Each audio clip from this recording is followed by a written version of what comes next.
সুষ্ঠু নির্বাচন সম্ভব কিনা, এটা একটা অভিযোগ। তো অভিযোগ তো আমাদের বাংলাদেশে সবসময় আছে। কোন সময় কোন বলে তো কোন সরকার 54 বছরে কোনো অভিযোগ ছাড়া ছিল?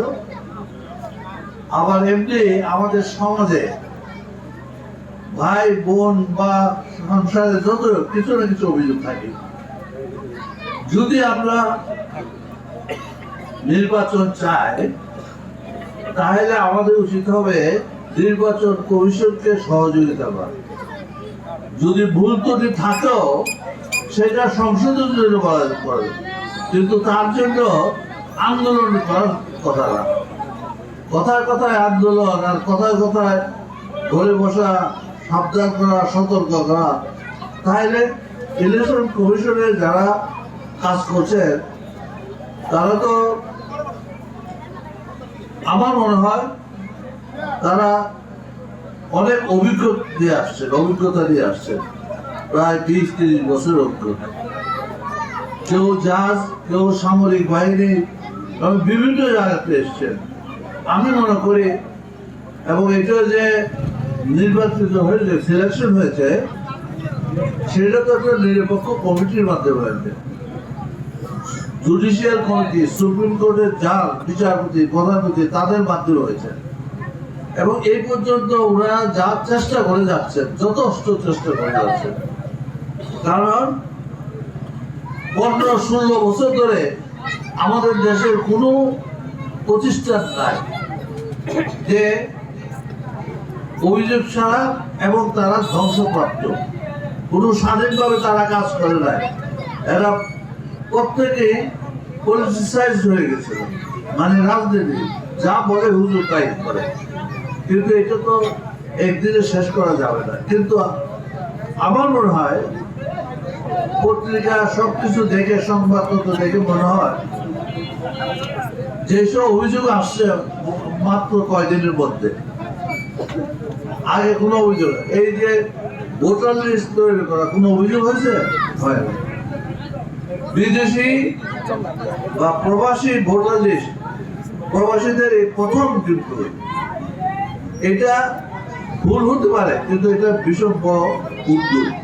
এটা আমরাই চেয়েছিলাম, মানে পলিটিক্যাল লিডার বলে রাজনীতি সবাই চেয়েছিল তারা হোক।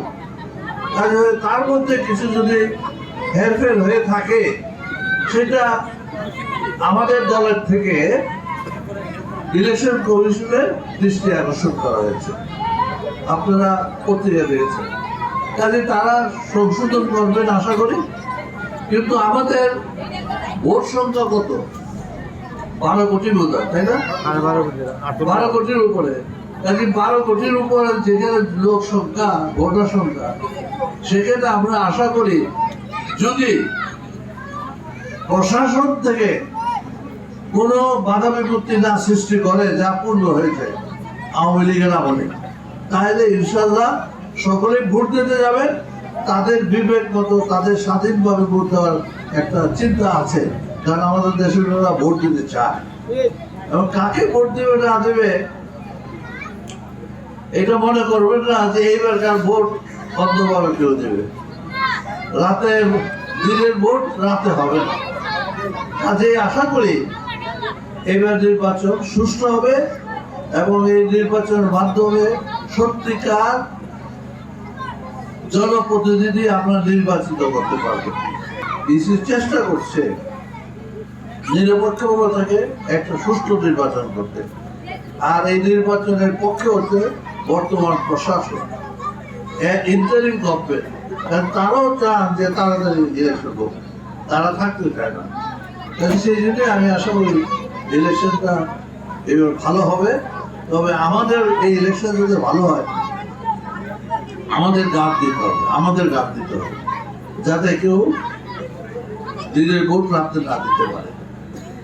এবং ইনশাল্লাহ এবার যেভাবে যে উঠেছে মানুষ, আর আপনারা জানেন যে এই বছর ভোটের সংখ্যার মধ্যে